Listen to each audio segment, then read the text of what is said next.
Hi guys, welcome back with another video. Today the lecture will be on part 2, which means court system in Pakistan.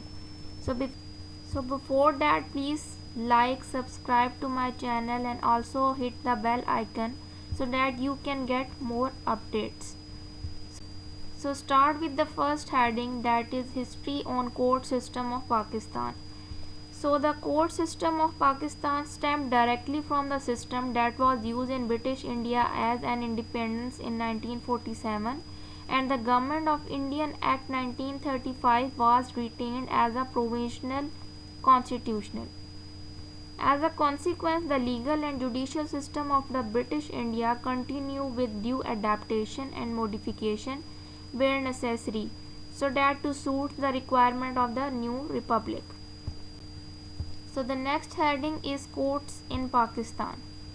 So there was the 5 courts in Pakistan, that are Supreme Court, that is an apex court, that is an higher authority court, then Federal Shariat Court, then High Courts, Civil Courts, and then Criminal Courts. Then the next heading is Supreme Court. The Supreme Court, established in 1956, is the apex court in Pakistan judicial hierarchy, and Supreme Court also considered as the Supreme Court of Pakistan, and it is considered to be resolving the dispute like constitutional and final arbitral of legal matters like final arbitration matters, constitutional matters, and the decisions of the Supreme Court are considered to be a final one. The Supreme Court is made up of 17 permanent judges and has a permanent seat in Islamabad. Cases are also heard in its branch registries in the provincial capitals like Lahore, Peshawar, Quetta, and Karachi. And it has a number of de jure powers which are outlined in the constitutional, like including appellate and constitutional jurisdiction, and it also having a power to grant us to having a suo motu power to try the human rights matters as well. Then the next one is Federal Shariat Court. The Federal Shariat Court was established by the Presidential Order in 1980 with the intention to scrutinize all laws in the country that are against Islamic values. It means that Federal Shariat Court has a remit to examine any law that may be repugnant to the injunction of Islam as laid down in the Holy Quran and Sunnah. If the law is to be found to be repugnant, the court is to provide notice to the level of government concerned specifying the reasons for its decisions. The court also has jurisdiction to examine any decisions of any criminal courts relating to the application of Islamic penalties like hudud penalties that are prescribed according to the Holy Quran and Sunnah. The Supreme Court also has a Shariat Appellate Bench that is empowered to review the decisions of the Federal Shariat Courts. The Federal Shariat Court of Pakistan consists upon 8 Muslim judges, including the Chief Justice as well. These judges are appointed by the President of Pakistan. After decision is made by the Judicial Committee consisting the Chief Justice of Pakistan, that is Federal Shariat Court, and the Chief Justice of Pakistan. So the next heading is High Courts. High Courts are the appellate court for all civil and criminal cases in each respective province. The High Court generally authority is laid down in the Constitution of Pakistan 1973 in the Article 199, in which the proper jurisdiction is granted to the High Courts. So the High Courts are located in each provinces. Like in province of Punjab, the Lahore High Court is situated. In Sindh province, Sindh High Court situated. In Khyber Pakhtunkhwa province, Peshawar High Court situated. Then in Balochistan, the Balochistan High Court situated in Islamabad. The Islamabad High Court situated. The next one is civil courts. So all civil courts in Pakistan are subordinate to the High Court and subject to the general superintendence and control of the High Courts. The district judge has control over all civil courts within the local limits of his jurisdiction. The High Court is not considered as a civil court. District judges are appointed by the provincial government in consultation with the High Court. There is a district judge for each district in the province.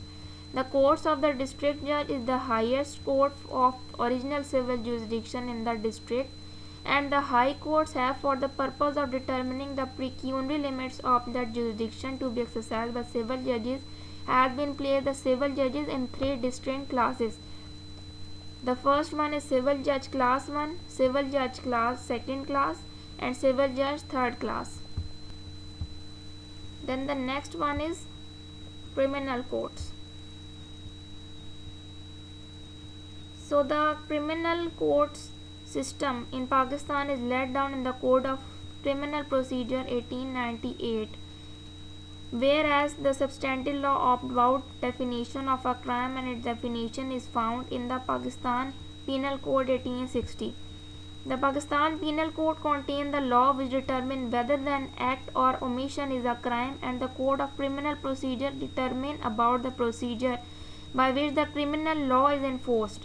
The main criminal courts in Pakistan are High Courts, Court of Session, and Court of Magistrate.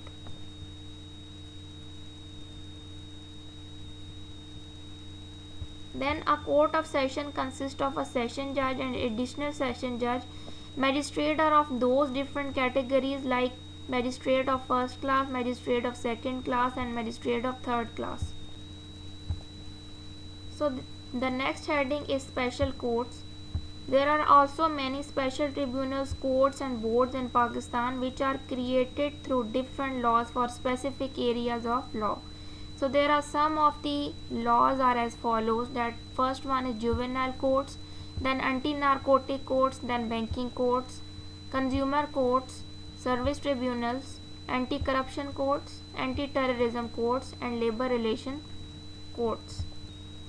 So the next concept is upon doctrine of stare decisis. So the doctrine of stare decisis is considered or translated in its literal meaning, which means that stand by decided matters, which means stand by decisions and not to disturb settled matters.